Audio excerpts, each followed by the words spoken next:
साजेस असं हे गीत म्हणलेलं आहे. अश्विनी विसे आणि विद्यामुळे विद्या कुलकर्णी या तिघींनी पण छान असं सुंदर असं गीत सादर केलेलं आहे की आनंदला मन माझं शुभ्र फुलं मोगरी. त्यांचं म्हणणं बरोबर आहे की याच सीझनमध्ये मोगरा फुलतो आणि मग काय बघायचं, मोगऱ्याच्या फुलाच्या बेण्या काय, गजरे काय, देवीला गजरा काय, आपल्या देवघरामध्ये मोगरा फुलत असतो. आणि त्यांनी जे गाणं म्हणलेलं आहे, आनंदला मन माझं शुभ्र फुलं मोगरी हिरवी साडी. आता आम्ही हिरव्या साडी नेसलेल्या आहेत. देवी तुझं रूप मला भावलं. खरंच देवीचं रूप पावलेलं आहे. आता इथं समोर जरी आम्ही फोटो ठेवले तरी सुद्धा श्रद्धा आणि भावनेने त्याच्या पाया पडणार ना, तसं देवीचं रूप आपल्याला सगळ्यांनाच पावलेलं आहे.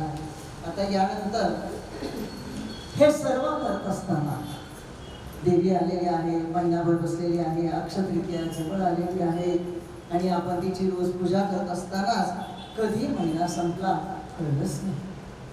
देवी आली, बसली गौरी आणि कधी महिना संपला कळलंच नाही.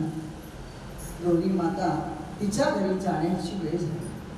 गौरी मातेला तिच्या घरी जाण्याची वेळ झाली आणि ती तयारी करू लागली. तसं माहेर वाशिम घरी आली म्हणून आईचं ऊर भरून आलं. कारण का आता अक्षतृतीया जवळ आली आणि माझी गौरी सासरी निघाली. त्यामुळे आई आहे शेवटी, तिचं ऊर अतिशय भरून आलं की बाई तू इथे इतकी येते आणि घर आनंदाने भरून निघतं. वातावरण अतिशय सुंदर होतं, खूप छान होतं. म्हणजे जो नवरा थोडा भांडत असतो त्याला सुद्धा वाटतं की नाही, गोर बसलेली आहे घरामध्ये, कशाला, सगळं छानच झालं पाहिजे म्हणून सगळं व्यवस्थित चालू असतं. सगळं नाही, महिनाभर थाटा माटात केलेली गौर निघते आणि मग आपण त्या दिवशी तिला नैवेद्य म्हणून परत आपण करंजा करतो किंवा काढवले, शेवायची खीर असं आपण करतो, तिला नैवेद्य दाखवतो.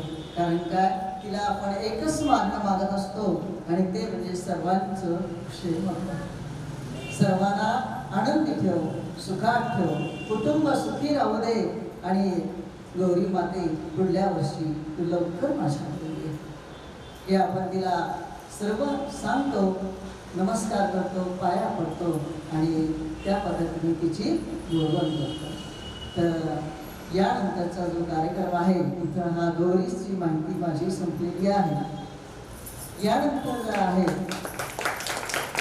म्हणजे माझं मन थोडं पटलं दिसते. यानंतर जे निरूपण आपल्याला सांगितलं आहे सोप्या भाषेत सहजपणे गोड वाणीने ज्यांनी सांगितलंय त्या आपल्या इथे बसलेल्या आहेत स्वातीताई काकडे यांची ओटी बोलूया. कारण त्यांनी खूप सुंदर असं तासभराचं आपल्याला सर्व माहिती छान सोप्या भाषेत सांगितली. मी विद्या कुलकर्णी विद्यामुळे अश्विनी यांना सांगते की ओटीचं साहित्य सर्व इथं आणावं आणि त्यांची ओटी वाटावी.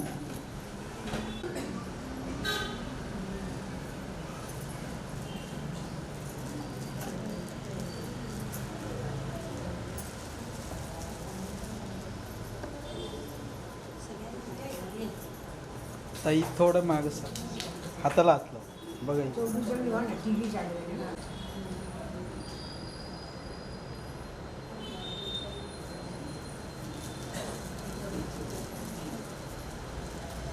निरूपण खूपच सुंदर सांगितलेलं आहे.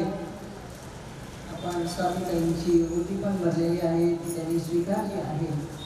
माझं म्हणणं आहे की यानंतर हे दास वदाचं 10 याचं हिने निरूपण सांगितलेलं आहे दशकाचं. असंच तिने पुढच्याही वेळेला असं 10 करत आपल्याला ते सांगावं. असेच कार्यक्रम सुंदरपैकी आहेत, आपल्याला माहिती छान द्यावी आणि आम्ही सगळ्या तिच्या मदतीला आहोत. आपण सर्व सहकारी तिच्या पाठीशी आहोतच. आणि यानंतर एक थोडीशी सूचना आहे, आपल्याला थोडंसं एक माहिती द्यायची आहे. मी स्वातीताईंना विनंती करते की त्यांनी ती माहिती द्यावी. निवेदन इथे केलंय, या निवेदन करणारी ही आशाताई देशमुख.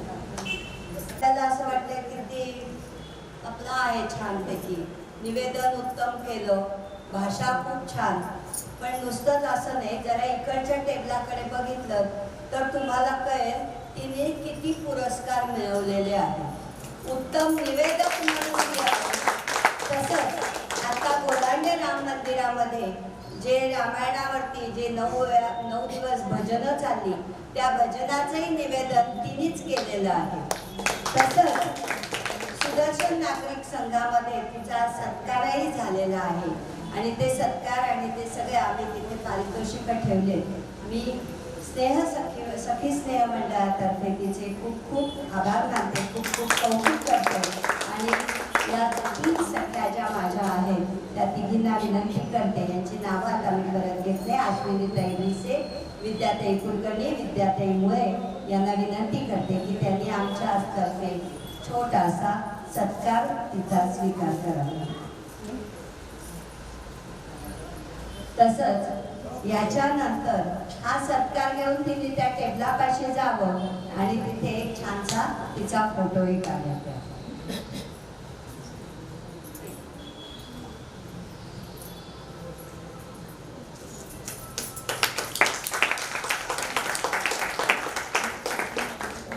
सुंदर रीतीने इफेक्ट आपल्यावर होतो. तर ही संधी आपल्याला 11 तारखेला मिळणार आहे आणि त्यासंबंधी विस्तृत माहिती प्रज्ञाताई हरहरे आणि आशाताई देशमुख आपल्याला देतील. आता हा संघ शताब्दी निमित्त म्हणजे तुम्हाला संघ माहिती आहे 100 वर्ष झालेले आहेत आपल्या संघाला. शिस्तबद्ध असा संघ असतो. सरकारी शाखा किंवा कोणताही कार्यक्रम असो, संघगीत झाल्याशिवाय तो अपूर्णच असतो. संघ सकारात्मक संघगीताचा संस्कार हा महत्त्वाचा ठरलेला आहे. स्नेह, सहभाव, स्फूर्ती, जोश, समर्पण, चिंतन, साधिकता इत्यादी अनेक गुणाने संस्कार गेल्या 100 वर्षात कार्यक्रमाचे व शाखाचे माध्यमातून बरेच जणांचे मनावर कोरले गेलेले आहेत. असा हा संघ आहे की जो लहान मुलांना पण संस्कार शिकवतो. संघगीताचा संगीतमय कार्यक्रम हा संगीतमय कार्यक्रम आहे आणि राष्ट्रवंदना संघामध्ये पद असतात. त्या पदाच्या चाली ज्या आहेत ते सुयश कटावकर जो गीत रामायण गातो त्यांनी सगळ्यांनी बसवलेले आहेत. आणि या कार्यक्रम 11 एप्रिल 2026 म्हणजेच 11 तारखेला सायंकाळी 6 वाजता ग.दी. माडगुळकर नाट्यगृह प्राधिकरण इथे आहे. त्यामुळे सगळ्यांनी या कार्यक्रमाला आवर्जून या. आपल्या सगळ्या जणींची अपेक्षा आहे की तुम्ही सगळ्या जणी येतात. कार्यक्रम अतिशय सुंदर आहे कारण संघाला 100 वर्ष पूर्ण झालेले आहे. तुम्ही पाहता की मोदी पण संघाचेच होते, फडणवीस पण संघाचेच आहे. मग अशा कार्यक्रमाला तुम्ही पण यावी अशी अपेक्षा आहे. आणि ज्यांना ज्यांना यायचं आहे त्यांनी स्वाती काकडे किंवा आशा देशमुख यांच्याकडे तुम्ही नावं द्या. आपण तशी सोय करू गाडीची. त्यामुळे सगळ्यांना मला विनंती आहे की तुम्ही परत एकदा मी सांगते की या कार्यक्रमाला आवर्जून या. आणि यानंतर सगळे आहे तिथंच बसा. तिथेच तुम्हाला पणं देण्यात येईल आणि कैरीची डाळ पण आपल्याला तिथे देण्यात येईल. त्यामुळे कुणीही गडबड करू नका. सगळ्यांनी शांतपणे बसून घ्या.